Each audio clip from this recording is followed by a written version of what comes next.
Hello! Today's video is going to be about hairstyles for sport.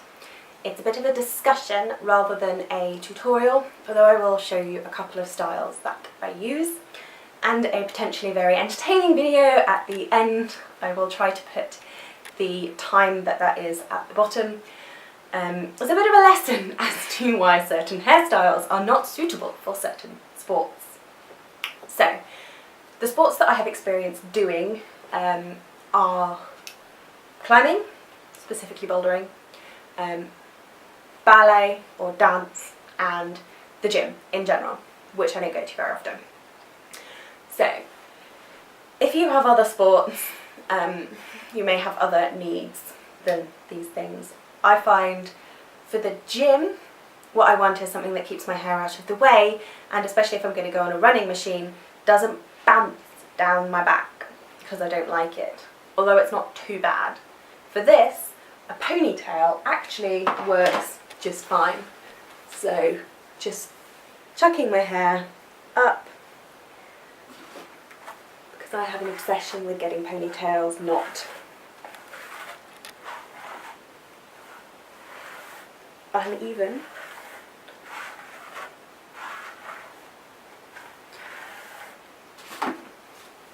Okay, I tend to hold my ponytail like this.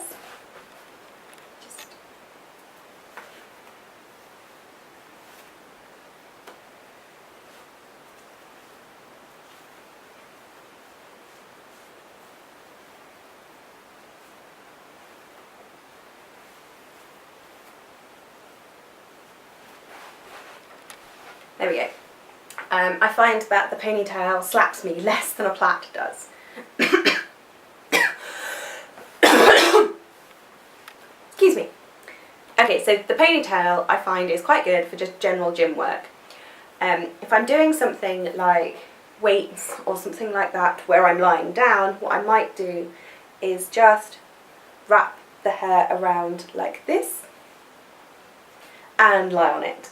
I won't secure it, so just wrap it around. But quite frequently the ponytail is a little bit annoying when you're doing things. If you've got very long hair, you will know that it gets caught in just about everything. I mean, if you're doing any kind of weights and you're leaning forwards, your hair comes forwards, gets in the way, it irritates your face, and sometimes just having your hair sort of touching you makes you really warm. This is why I go with a high ponytail instead of a low ponytail, because it pulls the hair a little bit further off the back of the neck. So my main issue is that sometimes at the gym all I have is a couple of hairbands. I always use these kind. These are blonde because I like the fact that they match, but they've got no metal in them at all. The metal bits catch bits of your hair and pull them out, and it makes me cringe. Okay, so with two hairbands, these are the big kind, not the little kind, as in the thick rather than thin ones. I will do my hair up like this. I will have a ponytail and I will wrap my hair around my hand, put the hair sideways, put one side of this band that side and one side this side, not over the top of my hand. I will show you that now.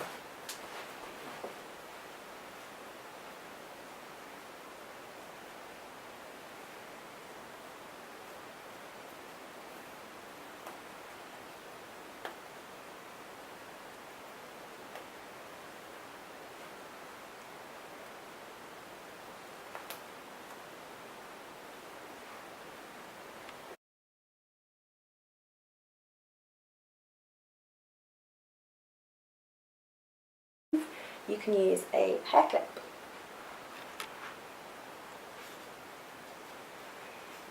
If you can get enough scalp hair.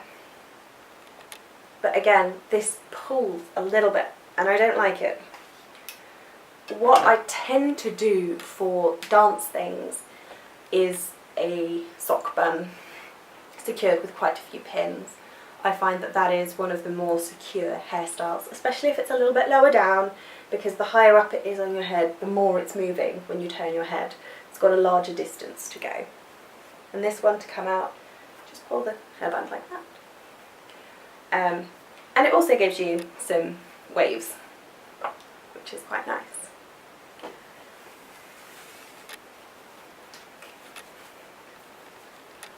So, moving on from sort of very basic gym styles, another thing that I will do is put in a tight bun with a hair fork. Again, the ballet is a little bit iffy as to whether it will stay or not.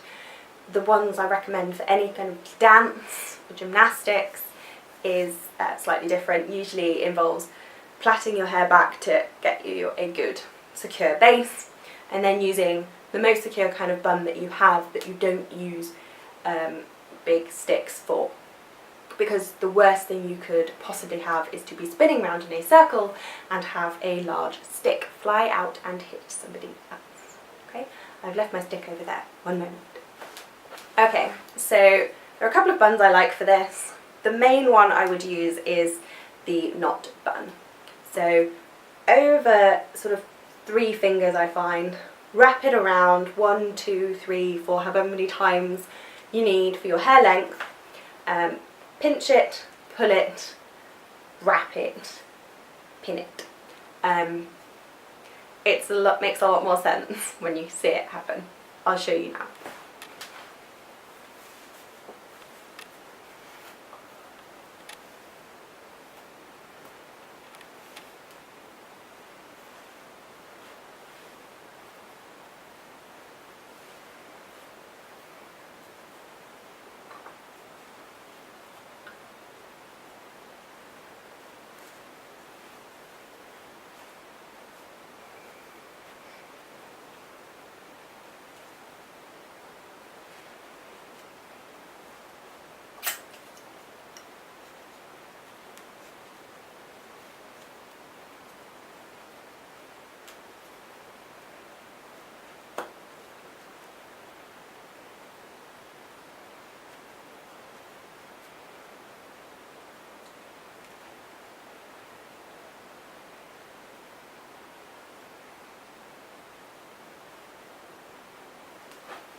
I like to pull the front of my hair a little bit because I find that this kind of bun can sometimes catch and that will give you a headache. But this bun is not going anywhere. I will show you from the back what it looks like when I shake my head.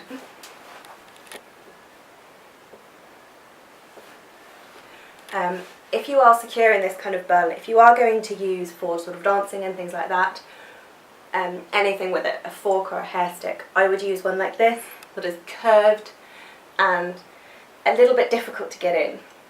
Always remember that things will loosen over time, and either you want something that if you can feel it loosen, you can very quickly put it back up tightly between exercises, or you want something that is not going to loosen enough during your session to need to be redone.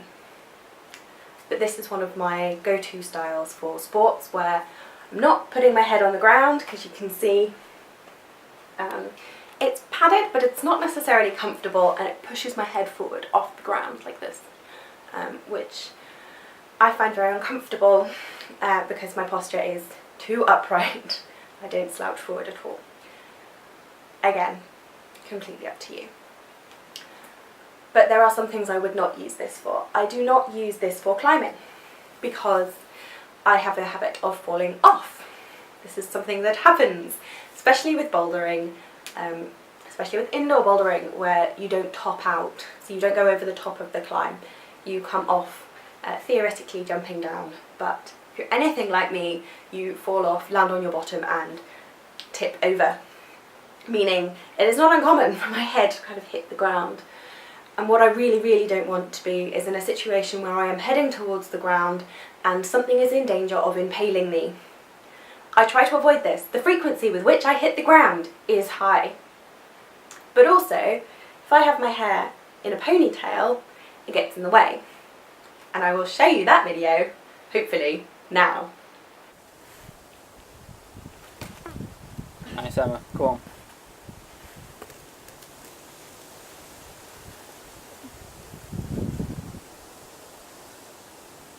Can you reach across now? Lower, lower. Yes, come on.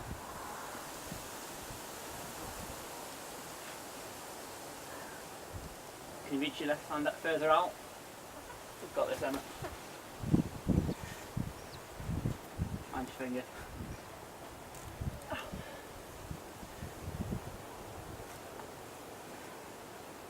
Okay, so you have seen the reason ponytails on climbing don't mix that well. What I tend to do is a plait. I will do either a plait bit and just leave it down. The plait gets in the way less than the ponytail does. It tends to stay, if you have a plait that comes down here, it tends to stay in the centre of my back pretty much. The more strands there are in the plait, the more length you eat up and the less it moves. So if I do a 5-strand plait, that's better than a 3-strand plait. A 3-strand plait is better than a rope braid. So the longer your hair is, the more strands you put in the plait, the better it will hold. I do find I try and avoid doing things with too many pins because again they tend to wiggle themselves out of my hair with the positions I get into whilst climbing. And again, they create a bit of a hazard if they land on the mats and I or someone else lands on them. Even if they are quite small, they could be quite sharp. They're this big, you know, plastic, but I get enough bruises hitting the wall, I don't want to get them from my hair. So I tend to plait them. And I will post a link to one of the styles that I use sort of semi-frequently down below, and that is the French braid with the plait looped through. The video I've got is a 5-strand French with a looped round, but you can do it with a 3-strand just as easily. It takes hardly any time. I will demonstrate it and I may speed up the video. It's really basic. It's just, and it stays really, really well. You can do it without pins. If it comes loose, you just pull it back through. But you need a big hairband. That's the trick. Alright, so I will show you that now and then I will sign off. So I hope that this little discussion has been useful and at least a little bit entertaining. And if you have any other sports that you have specific needs for and you're not sure how to accomplish them, drop me a line in the comments and I will do my best to find a way to overcome the issues involved. Okay, happy styling. Okay, this is the 3-stranded version of my French braid with the looped through ends to form a bun, and it is really easy. So we're starting off with a French braid, plaiting it all the way down, and then looping the ends through the gaps created by the French plait. So I will show you that now, and all you will need is a large hairband. The bigger hairbands work better for this technique, although if you want to hide your hair better you can use a little diddy hairband and pin it in place. Okay?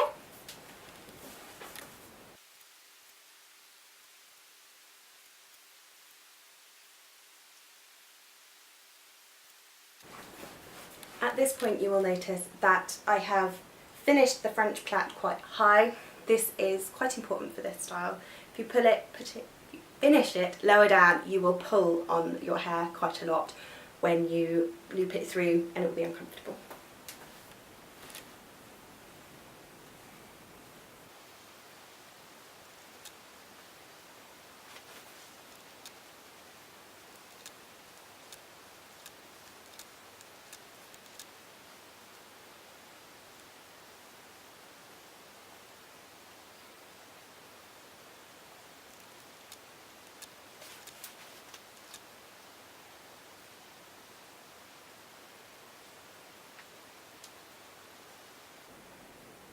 Hairband as close to the end as possible. Now what we're going to do is take this end and loop it through a gap created by some of the added strands. I used quite large strands because this creates larger gaps, makes it a bit easier. Okay?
Now that last loop that I put through, I left the hairband sort of snagged on some of the hair.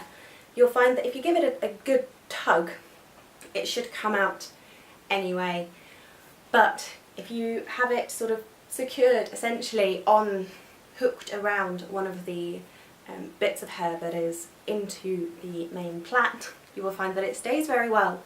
And if it does come out, it's really easy to put back in.